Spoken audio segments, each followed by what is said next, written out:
If you're somebody who can nap for 10, 20 minutes, that's probably better than getting a full 90-minute cycle unless you didn't get enough sleep the night before. But you really have to figure out what's right for you. There's a lot of variety there, but that's essentially what the science says. Now, if you're a napper and you want to nap, no big deal. Naps can be wonderfully beneficial.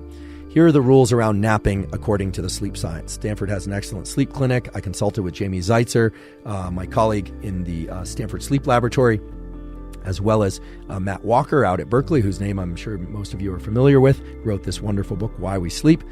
Naps should be 90 minutes or less, and 20-minute naps are fine, but not longer than 90 minutes. And there are essentially two varieties of people. People for whom napping interferes with falling asleep later that night and staying asleep, and people for whom the nap does not interfere.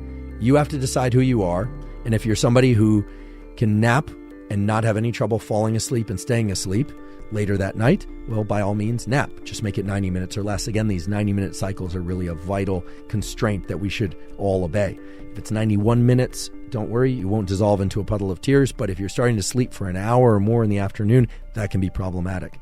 If you're somebody who can nap for 10, 20 minutes, that's probably better than getting a full 90-minute cycle unless you didn't get enough sleep the night before. But you really have to figure out what's right for you. There's a lot of variety there, but that's essentially what the science says. Now, whether or not you nap or whether or not you do not nap, a key protocol for sleep health and wakefulness and metabolism and hormone health is viewing light in the afternoon. So here's the reason for doing this.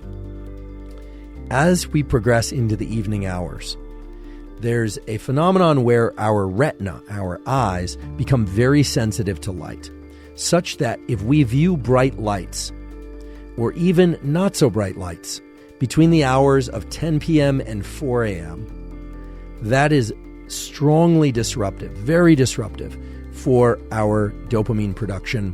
It can really screw up our sleep, and it's actually been shown in data from David Burson's lab at Brown University, one of the foremost circadian biology laboratories, as well as Samar Hattar's laboratory at the National Institutes of Mental Health, that viewing bright light, or even not so bright light, between these hours of 11 p.m. and 4 a.m., or even 10 p.m. and 4 a.m., can disrupt learning and memory, can disrupt the immune system, and can disrupt mood in very long-lasting ways.